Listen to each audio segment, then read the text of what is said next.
It took us only a moment to conclude that this was indeed the route by which those others had descended, and that this would be the logical route for our own ascent, despite the long trail of paper we had left elsewhere.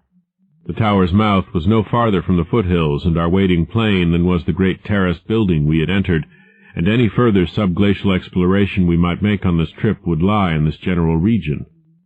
Oddly, we were still thinking about possible later trips, even after all we had seen and guessed.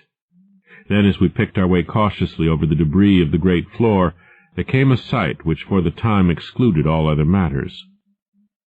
It was the neatly huddled array of 3 sledges in that farther angle of the ramp's lower and outward projecting course which had hitherto been screened from our view.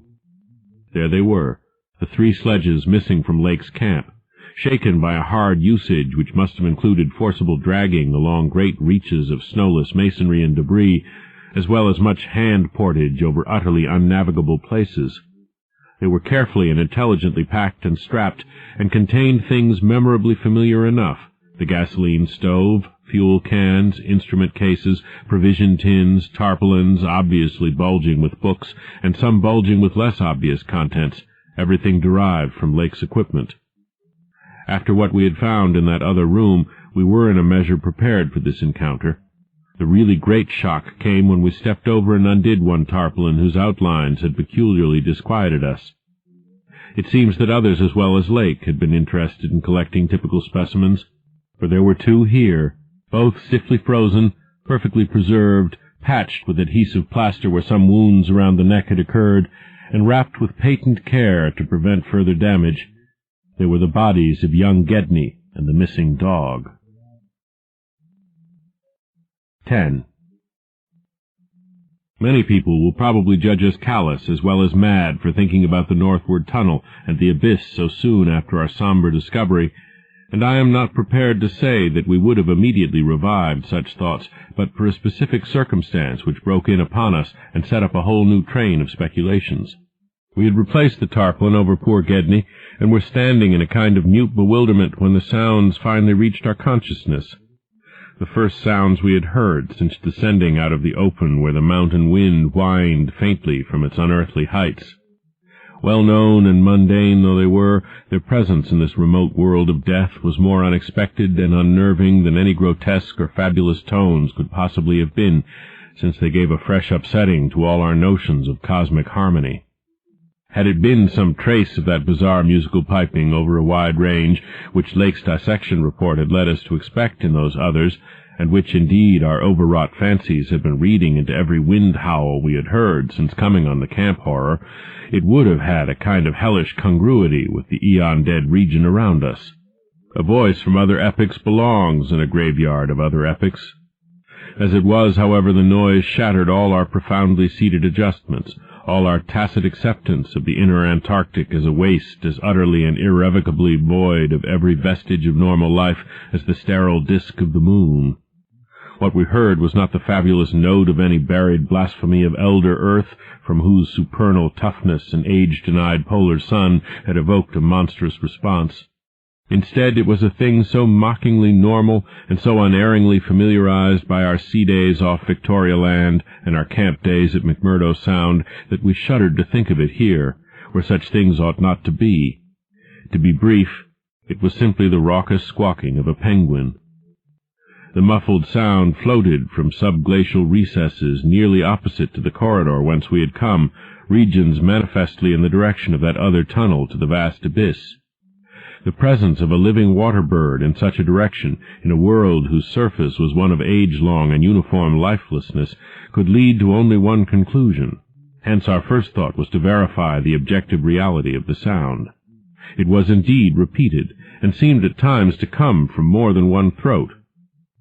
Seeking its source, we entered an archway from which much debris had been cleared, resuming our trail-blazing with an added paper supply taken with curious repugnance from one of the tarpaulin bundles on the sledges when we left daylight behind.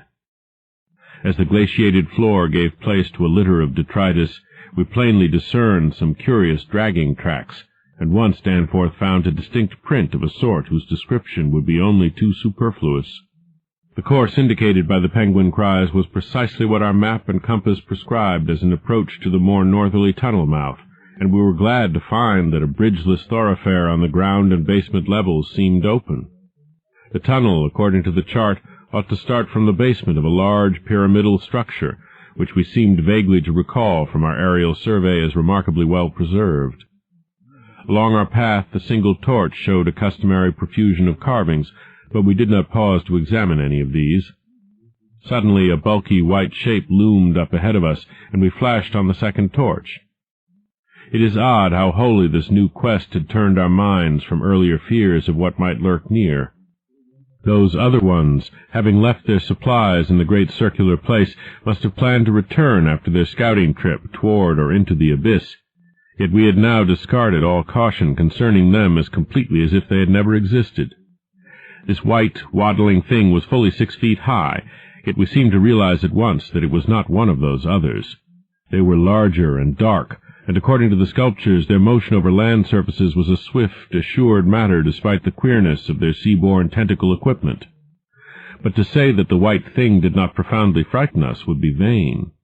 We were indeed clutched for an instant by a primitive dread, almost sharper than the worst of our reasoned fears regarding those others. Then came a flash of anticlimax as the white shape sidled into a lateral archway to our left to join 2 others of its kind which had summoned it in raucous tones. For it was only a penguin, albeit of a huge, unknown species, larger than the greatest of the known king penguins, and monstrous in its combined albinism and virtual eyelessness. When we had followed the thing into the archway and turned both our torches on the indifferent and unheeding group of 3, we saw that they were all eyeless albinos of the same unknown and gigantic species. Their size reminded us of some of the archaic penguins depicted in the Old One's sculptures, and it did not take us long to conclude that they were descended from the same stock, undoubtedly surviving through a retreat to some warmer inner region whose perpetual blackness had destroyed their pigmentation and atrophied their eyes to mere useless slits. That their present habitat was the vast abyss we sought was not for a moment to be doubted, and this evidence of the gulf's continued warmth and habitability filled us with the most curious and subtly perturbing fancies. We wondered, too, what had caused these 3 birds to venture out of their usual domain.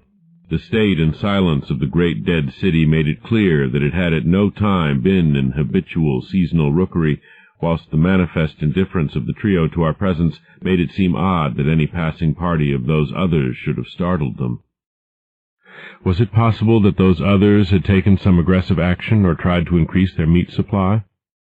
We doubted whether that pungent odor which the dogs had hated could cause an equal antipathy in these penguins, since their ancestors had obviously lived on excellent terms with the old ones, an amicable relationship which must have survived in the abyss below as long as any of the old ones remained.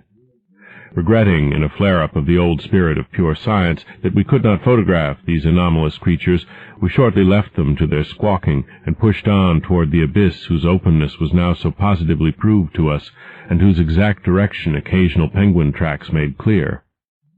Not long afterward, a steep descent in a long, low, doorless, and peculiarly sculptureless corridor led us to believe that we were approaching the tunnel mouth at last. We had passed 2 more penguins, and heard others immediately ahead.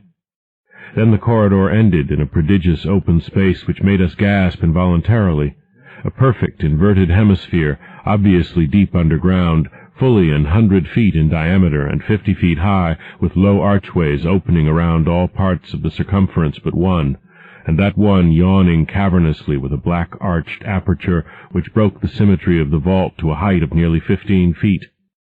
It was the entrance to the great abyss.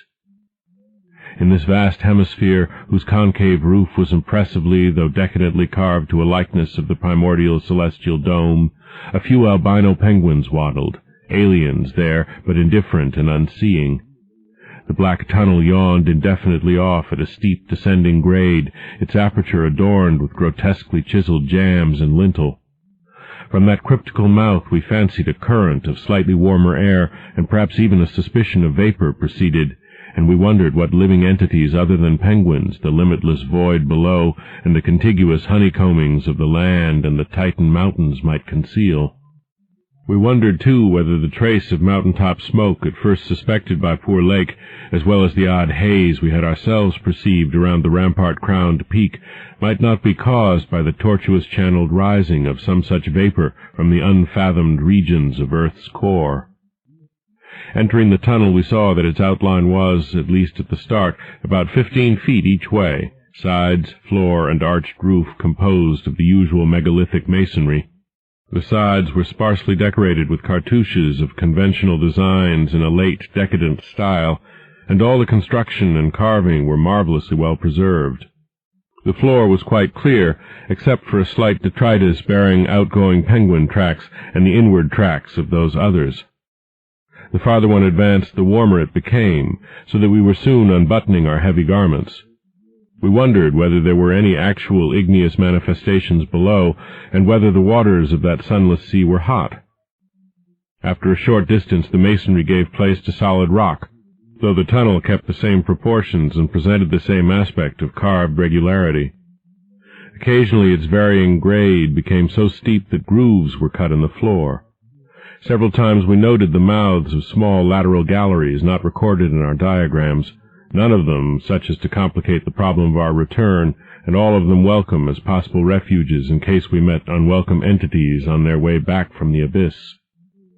The nameless scent of such things was very distinct. Doubtless it was suicidally foolish to venture into that tunnel under the known conditions, but the lure of the unplumbed is stronger in certain persons than most suspect. Indeed, it was just such a lure which had brought us to this unearthly polar waste in the first place. We saw several penguins as we passed along, and speculated on the distance we would have to traverse. The carvings had led us to expect a steep downhill walk of about a mile to the abyss, but our previous wanderings had shown us that matters of scale were not wholly to be depended on.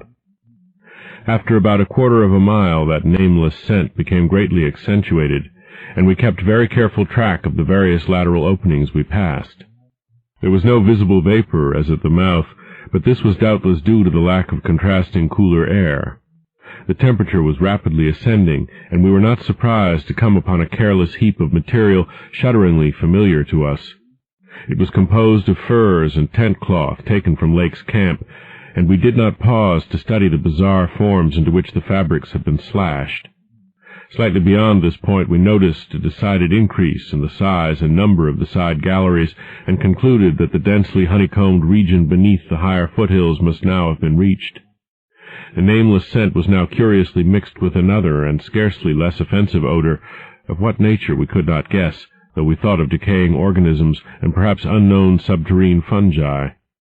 Then came a startling expansion of the tunnel for which the carvings had not prepared us, a broadening and rising into a lofty, natural-looking elliptical cavern with a level floor some 75 feet long and 50 broad, and with many immense side passages leading away into cryptical darkness. Though this cavern was natural in appearance, an inspection with both torches suggested that it had been formed by the artificial destruction of several walls between adjacent honeycombings. The walls were rough, and the high vaulted roof was thick with stalactites, but the solid rock floor had been smoothed off and was free from all debris, detritus, or even dust to a positively abnormal extent. Except for the avenue through which we had come, this was true of the floors of all the great galleries opening off from it, and the singularity of the condition was such as to set us vainly puzzling. The curious new fetor which had supplanted the nameless scent was excessively pungent here, so much so that it destroyed all trace of the other. Something about this whole place with its polished and almost glistening floor struck us as more vaguely baffling and horrible than any of the monstrous things we had previously encountered. The regularity of the passage immediately ahead, as well as the larger proportion of penguin droppings there, prevented all confusion as to the right course amidst the plethora of equally great cave mouths. Nevertheless, we resolved to resume our paper trail blazing if any further complexity should develop, for dust tracks, of course, could no longer be expected. Upon resuming our direct progress, we cast a beam of torchlight over the tunnel walls, and stopped short in amazement at the supremely radical change which had come over the carvings in this part of the passage. We realized, of course, the great decadence of the old one's sculpture at the time of the tunneling, and had indeed noticed the inferior workmanship of the arabesques and the stretches behind us, But now, in this deeper section beyond the cavern, there was a sudden difference wholly transcending explanation, a difference in basic nature as well as in mere quality, and involving so profound and calamitous a degradation of skill that nothing in the hitherto observed rate of decline could have led one to expect it. This new and degenerate work was coarse, bold, and wholly lacking in delicacy of detail. It was countersunk with exaggerated depth in bands following the same general line as the sparse cartouches of the earlier sections, but the height of the reliefs did not reach the level of the general surface. Danforth had the idea that it was a second carving, a sort of palimpsest formed after the obliteration of a previous design. In nature it was wholly decorative and conventional, and consisted of crude spirals and angles roughly following the quintile mathematical tradition of the old ones, yet seeming more like a parody than a perpetuation of that tradition. We could not get it out of our minds that some subtly but profoundly alien element had been added to the aesthetic feeling behind the technique, an alien element, Danforth guessed, that was responsible for the manifestly laborious substitution. It was like, yet disturbingly unlike, what we had come to recognize as the old one's art, and I was persistently reminded of such hybrid things as the ungainly Palmyrene sculptures fashioned in the Roman manner. That others had recently noticed this belt of carving was hinted by the presence of a used torch battery on the floor in front of one of the most characteristic designs. Since we could not afford to spend any considerable time in study, we resumed our advance after a cursory look, though frequently casting beams over the walls to see if any further decorative changes developed. Nothing of the sort was perceived, though the carvings were in places rather sparse because of the numerous mouths of the smooth-floored lateral tunnels. We saw and heard fewer penguins, but thought we caught a vague suspicion of an infinitely distant chorus of them somewhere deep within the earth. The new and inexplicable odor was abominably strong, and we could detect scarcely a sign of that other nameless scent. Puffs of visible vapor ahead bespoke increasing contrasts in temperature and the relative nearness of the sunless sea cliffs of the great abyss.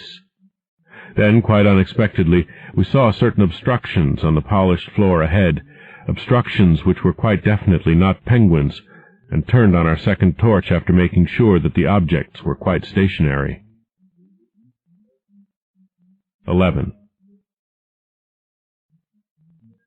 Still another time have I come to a place where it is very difficult to proceed.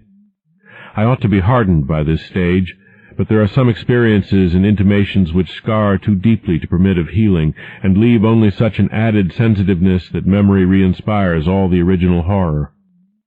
We saw, as I have said, certain obstructions on the polished floor ahead, and I may add that our nostrils were assailed almost simultaneously by a very curious intensification of the strange prevailing fetor, now quite plainly mixed with the nameless stench of those others which had gone before us.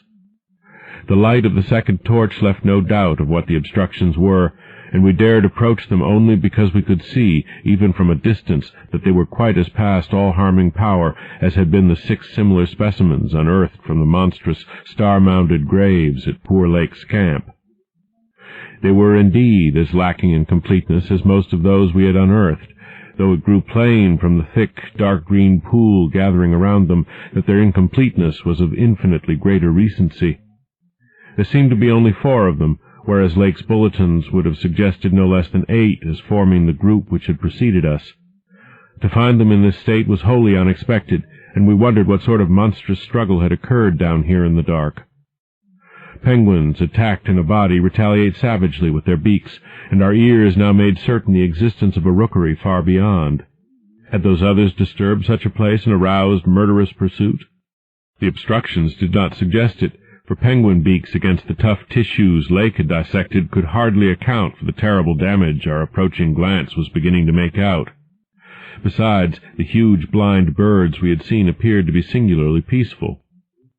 Had there then been a struggle among those others, and were the absent 4 responsible? If so, where were they? Were they close at hand and likely to form an immediate menace to us? We glanced anxiously at some of the smooth-floored lateral passages as we continued our slow and frankly reluctant approach. Whatever the conflict was, it had clearly been that which had frightened the penguins into their unaccustomed wandering. It must then have arisen near that faintly heard rookery in the incalculable gulf beyond, since there were no signs that any birds had normally dwelt here. Perhaps, we reflected, there had been a hideous running fight, with the weaker party seeking to get back to the cached sledges when their pursuers finished them. One could picture the demoniac fray between namelessly monstrous entities as it surged out of the black abyss with great clouds of frantic penguins squawking and scurrying ahead. I say that we approached those sprawling and incomplete obstructions slowly and reluctantly. Would to heaven we had never approached them at all, but had run back at top speed out of that blasphemous tunnel with the greasily smooth floors and the degenerate murals aping and mocking the things they had superseded, run back before we had seen what we did see, and before our minds were burned with something which will never let us breathe easily again. Both of our torches were turned on the prostrate objects, so that we soon realized the dominant factor in their incompleteness. Mauled, compressed, twisted, and ruptured as they were, their chief common injury was total decapitation. From each one the tentacled starfish head had been removed, and as we drew near we saw that the manner of removal looked more like some hellish tearing or suction than like any ordinary form of cleavage. Their noisome dark green ichor formed a large spreading pool, but its stench was half overshadowed by that newer and stranger stench, here more pungent than at any other point along our route. Only when we had come very close to the sprawling obstructions could we trace that second unexplainable fetor to any immediate source, and the instant we did so, Danforth, remembering certain very vivid sculptures of the Old One's history in the Permian Age 150 million years ago, gave vent to a nerve-tortured cry which echoed hysterically through that vaulted and archaic passage with the evil palimpsest carvings. I came only just short of echoing his cry myself, for I had seen those primal sculptures too, and had shudderingly admired the way the nameless artist had suggested that hideous slime coating found on certain incomplete and prostrate Old Ones, those whom the frightful Shoggoths had characteristically slain and sucked to a ghastly headlessness in the great war of resubjugation. They were infamous, nightmare sculptures even when telling of age-old bygone things, for Shoggoths and their work ought not to be seen by human beings or portrayed by any beings. The mad author of the Necronomicon had nervously tried to swear that none had been bred on this planet, and that only drugged dreamers had ever conceived them. Formless protoplasm able to mock and reflect all forms and organs and processes, viscous agglutinations of bubbling cells, rubbery 15-foot spheroids, infinitely plastic and ductile, slaves of suggestion, builders of cities, more and more sullen, more and more intelligent, more and more amphibious, more and more imitative. Great God! What madness made even those blasphemous Old Ones willing to use and to carve such things? And now, when Danforth and I saw the freshly glistening and reflectively iridescent black slime, which clung thickly to those headless bodies and stank obscenely with that new unknown odor, whose cause only a diseased fancy could envisage, clung to those bodies and sparkled less voluminously on a smooth part of the accursedly resculptured wall in a series of grouped dots, we understood the quality of cosmic fear to its uttermost depths. It was not fear of those four missing others, for all too well did we suspect they would do no harm again. Poor devils! After all, they were not evil things of their kind. They were the men of another age and another order of being. Nature had played a hellish jest on them, as it will on any others that human madness, callousness, or cruelty may hereafter drag up in that hideously dead or sleeping polar waste, and this was their tragic homecoming. They had not been even savages, for what indeed had they done? That awful awakening in the cold of an unknown epoch, perhaps an attack by the furry, frantically barking quadrupeds, and a day's defense against them, and the equally frantic white simians with the queer wrappings and paraphernalia. Poor Lake, poor Gedney, and poor Old Ones. Scientists to the last. What had they done that we would not have done in their place? God, what intelligence and persistence! What a facing of the incredible, just as those carbon kinsmen and forebears had faced things only a little less incredible. Radiates, vegetables, monstrosities, star spawn, whatever they had been, they were men. They had crossed the icy peaks on whose templed slopes they had once worshipped and roamed among the tree ferns. They had found their dead city brooding under its curse, and had read its carven latter days as we had done. They had tried to reach their living fellows in fabled depths of blackness they had never seen, and what had they found? All this flashed in unison through the thoughts of Danforth and me as we looked from those headless, slime-coated shapes to the loathsome palimpsest sculptures and the diabolical dot groups of fresh slime on the walls beside them, looked and understood what must have triumphed and survived down there in the cyclopean water city of that nighted, penguin-fringed abyss, whence even now a sinister, curling mist had begun to belch pallidly as if in answer to Danforth's hysterical scream. The shock of recognizing that monstrous slime and headlessness had frozen us into mute, motionless statues, and it is only through later conversations that we have learned of the complete identity of our thoughts at that moment. It seemed eons that we stood there, but actually it could not have been more than 10 or 15 seconds. That hateful, pallid mist curled forward as if veritably driven by some remoter advancing bulk.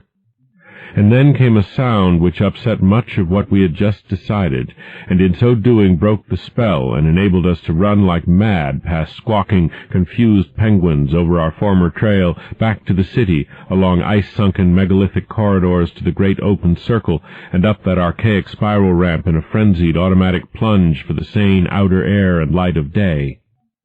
The new sound, as I have intimated, upset much that we had decided, because it was what poor Lake's dissection had led us to attribute to those we had just judged dead.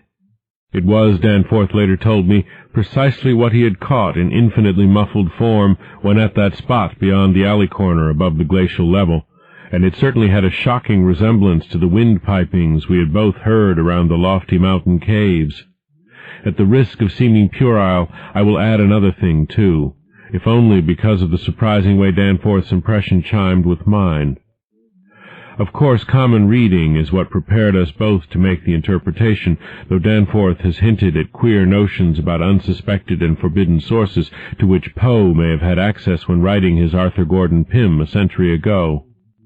It will be remembered that in that fantastic tale there is a word of unknown but terrible and prodigious significance connected with the Antarctic and screamed eternally by the gigantic, spectrally snowy birds of that malign region's core. Tekeli-li, Tekeli-li. That, I may admit, is exactly what we thought we heard conveyed by that sudden sound behind the advancing white mist, that insidious musical piping over a singularly wide range. We were in full flight before 3 notes or syllables had been uttered, though we knew that the swiftness of the old ones would enable any scream-roused and pursuing survivor of the slaughter to overtake us in a moment if it really wished to do so. We had a vague hope, however, that non-aggressive conduct and a display of kindred reason might cause such a being to spare us in case of capture, if only from scientific curiosity.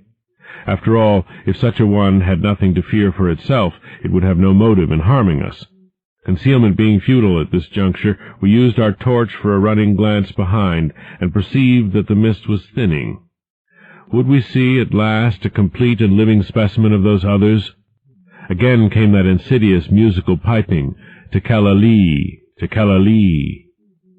Then, noting that we were actually gaining on our pursuer, it occurred to us that the entity might be wounded. We could take no chances, however, since it was very obviously approaching in answer to Danforth's scream rather than in flight from any other entity. The timing was too close to admit of doubt. Of the whereabouts of that less conceivable and less mentionable nightmare, that fetid, unglimpsed mountain of slime-spewing protoplasm whose race had conquered the abyss and sent land pioneers to recarve and squirm through the burrows of the hills, we could form no guess, and it cost us a genuine pang to leave this probably crippled old one, perhaps a lone survivor, to the peril of recapture and a nameless fate. Thank heaven we did not slacken our run. The curling mist had thickened again, and was driving ahead with increased speed, whilst the straying penguins in our rear were squawking and screaming, and displaying signs of a panic really surprising in view of their relatively minor confusion when we had passed them. Once more came that sinister, wide-ranged piping, Tekeli-li, Tekeli-li. We had been wrong. The thing was not wounded, but had merely paused on encountering the bodies of its fallen kindred and the hellish slime inscription above them. We could never know what that demon message was, but those burials at Lake's camp had shown how much importance the beings attached to their dead. Our recklessly used torch now revealed ahead of us the large open cavern where various ways converged, and we were glad to be leaving those morbid palimpsest sculptures, almost felt even when scarcely seen, behind. Another thought which the advent of the cave inspired was the possibility of losing our pursuer at this bewildering focus of large galleries. There were several of the blind albino penguins in the open space, and it seemed clear that their fear of the oncoming entity was extreme to the point of unaccountability. If at that point we dimmed our torch to the very lowest limit of traveling need, keeping it strictly in front of us, the frightened, squawking motions of the huge birds in the mist might muffle our footfalls, screen our true course, and somehow set up a false lead. Amidst the churning, spiraling fog, the littered and unglistening floor of the main tunnel beyond this point, as differing from the other morbidly polished burrows, could hardly form a highly distinguishing feature, even so far as we could conjecture, for those indicated special senses which made the old ones partly, though imperfectly, independent of light in emergencies. In fact, we were somewhat apprehensive lest we go astray ourselves in our haste.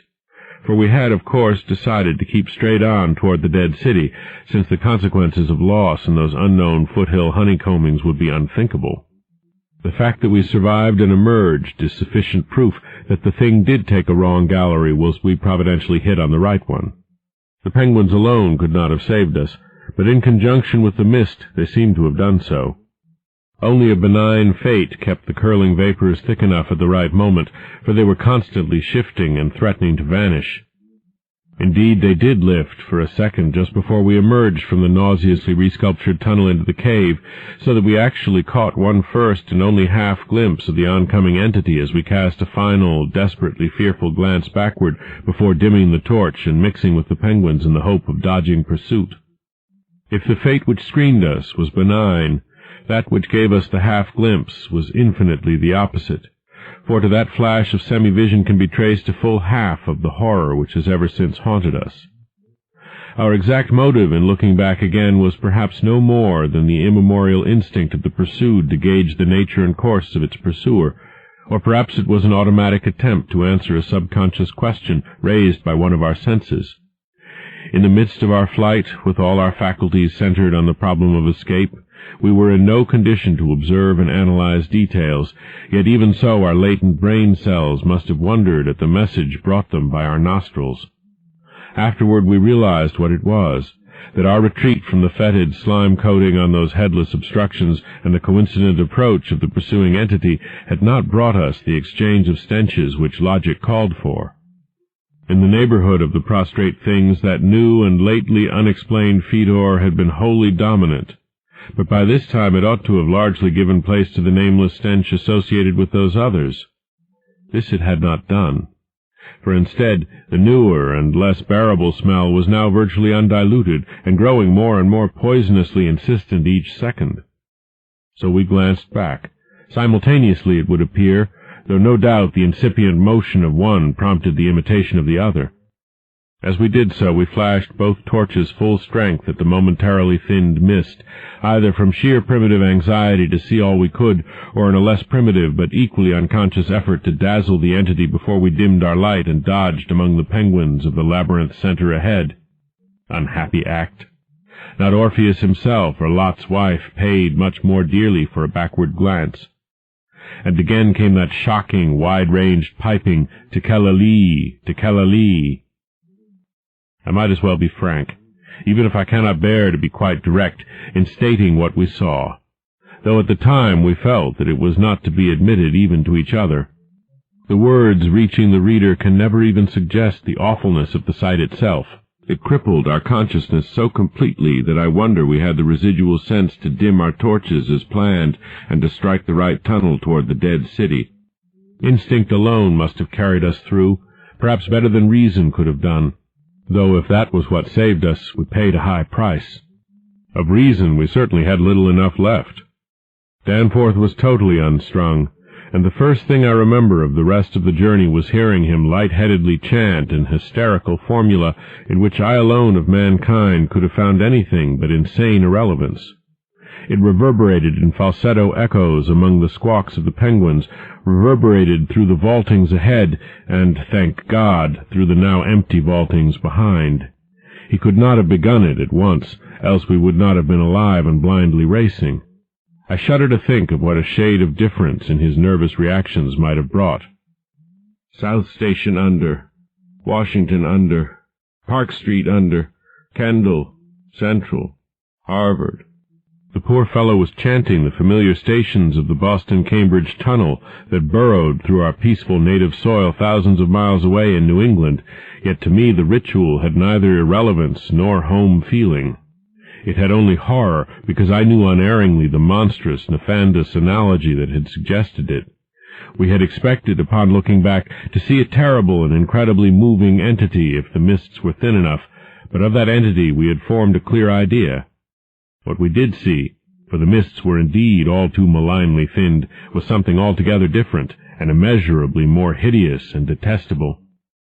It was the utter objective embodiment of the fantastic novelist's thing that should not be, and its nearest comprehensible analogue is a vast, onrushing subway train as one sees it from a station platform, the great black front looming colossally out of infinite subterraneous distance, constellated with strangely colored lights, and filling the prodigious burrow as a piston fills a cylinder. But we were not on a station platform.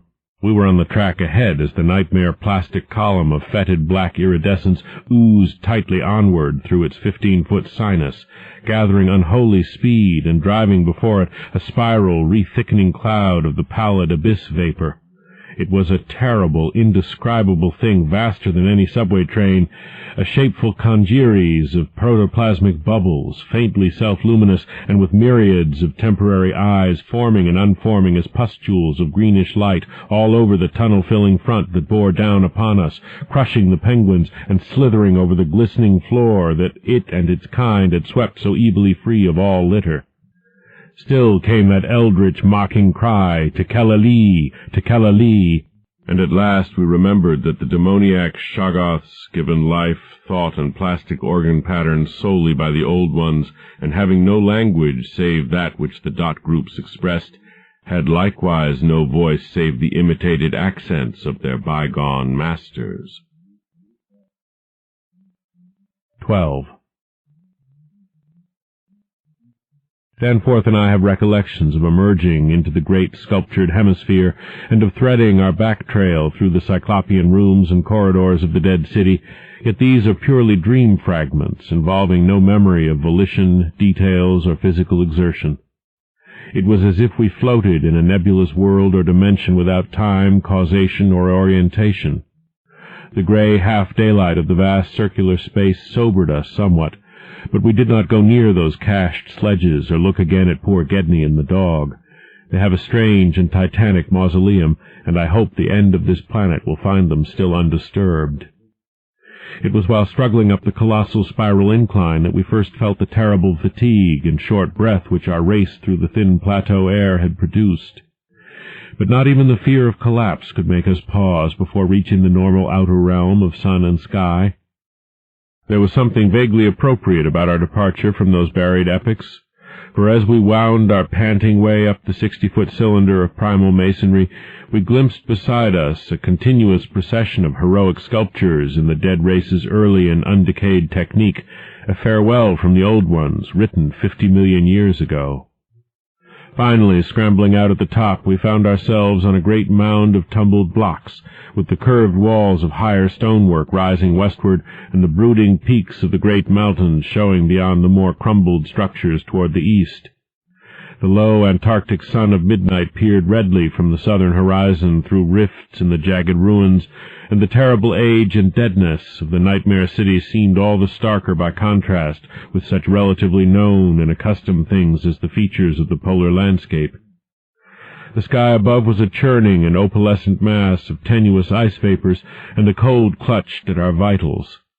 Wearily resting the outfit bags to which we had instinctively clung throughout our desperate flight, We rebuttoned our heavy garments for the stumbling climb down the mound and the walk through the eon-old stone maze to the foothills where our aeroplane waited. Of what had set us fleeing from the darkness of Earth's secret and archaic gulfs we said nothing at all. In less than a quarter of an hour we had found the steep grade to the foothills, the probable ancient terrace by which we had descended, and could see the dark bulk of our great plain amidst the sparse ruins on the rising slope ahead. Halfway uphill toward our goal, we paused for a momentary breathing spell, and turned to look again at the fantastic Paleogean tangle of incredible stone shapes below us, once more outlined mystically against an unknown west. As we did so, we saw that the sky beyond had lost its morning haziness, the restless ice vapors having moved up to the zenith, where their mocking outlines seemed on the point of settling into some bizarre pattern which they feared to make quite definite or conclusive. There now lay revealed on the ultimate white horizon behind the grotesque city a dim elfin line of pinnacled violet, whose needle-pointed heights loomed dreamlike against the beckoning rose color of the western sky. Up toward this shimmering rim sloped the ancient tableland, the depressed course of the bygone river traversing it as an irregular ribbon of shadow.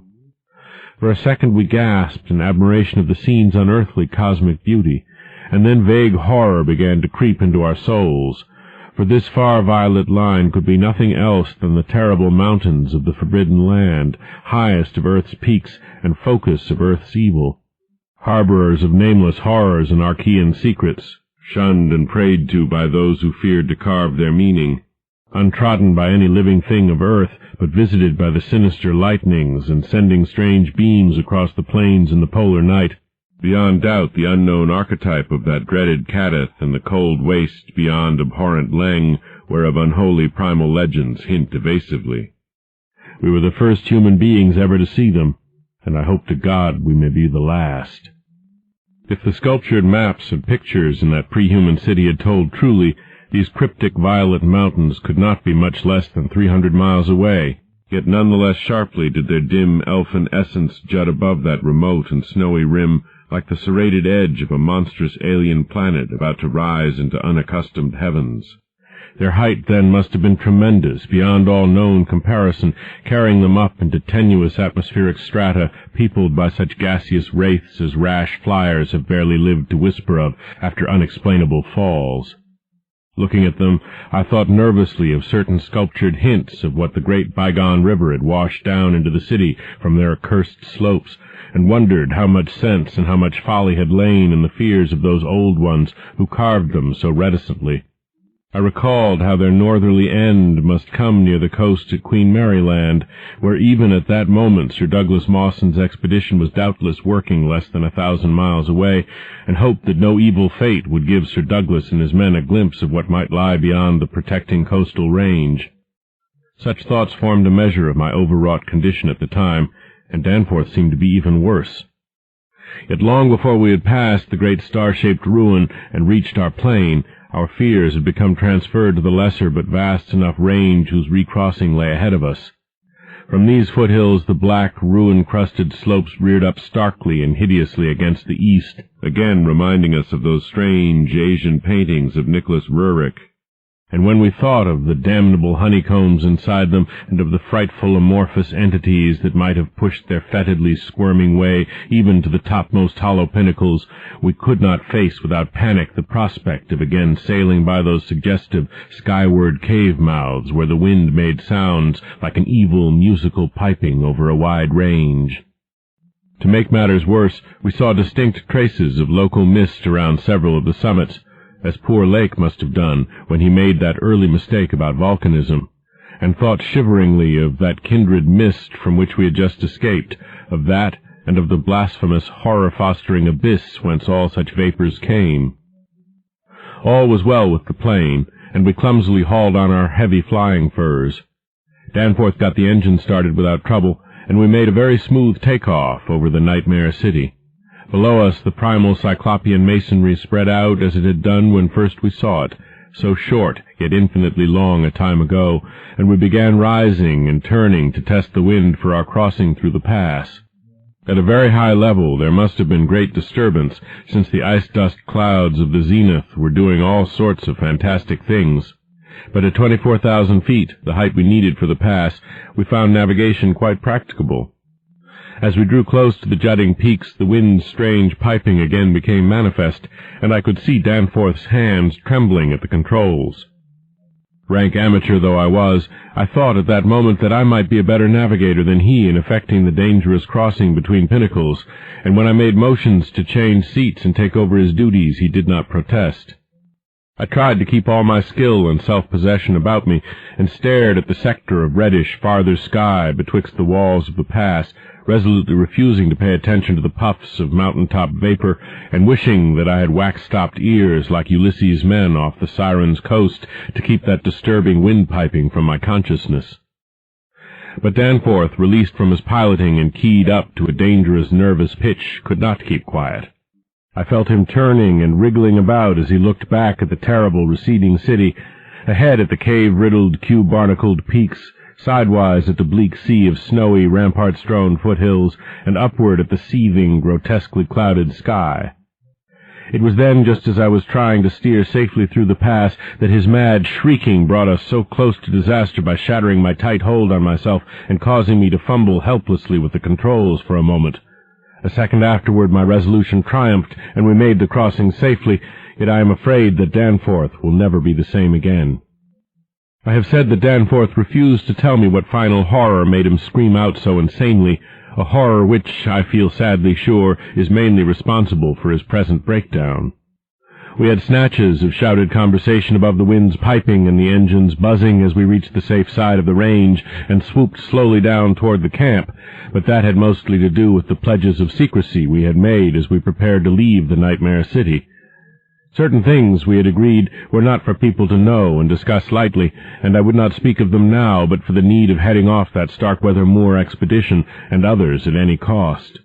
It is absolutely necessary for the peace and safety of mankind that some of Earth's dark, dead corners and unplumbed depths be let alone, lest sleeping abnormalities wake to resurgent life, and blasphemously surviving nightmares squirm and splash out of their black lairs to newer and wider conquests. All that Danforth has ever hinted is that the final horror was a mirage. It was not, he declares, anything connected with the cubes and caves of echoing, vaporous, wormily honeycombed mountains of madness which we crossed, but a single fantastic demoniac glimpse among the churning zenith clouds of what lay back of those other violet westward mountains which the old ones had shunned and feared. It is very probable that the thing was a sheer delusion, born of the previous stresses we had passed through, and of the actual, though unrecognized mirage of the dead transmontane city experienced near Lake's camp the day before, but it was so real to Danforth that he suffers from it still.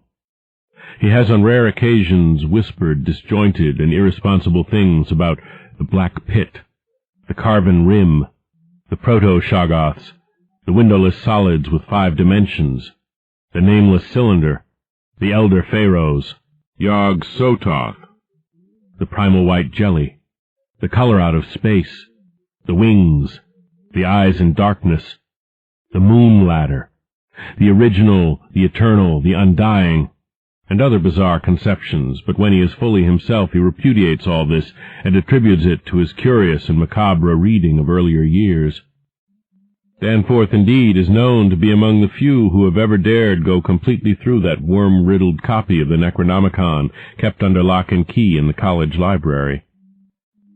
The higher sky, as we crossed the range, was surely vaporous and disturbed enough, and although I did not see the zenith, I can well imagine that its swirls of ice dust may have taken strange forms. Imagination, knowing how vividly distant scenes can sometimes be refracted and magnified by such layers of restless cloud, might easily have supplied the rest, and of course Danforth did not hint any of those specific horrors till after his memory had had a chance to draw on his bygone reading. He could never have seen so much in one instantaneous glance. At the time his shrieks were confined to the repetition of a single mad word of all too obvious source, Tekela-Lee, Tekela-Lee.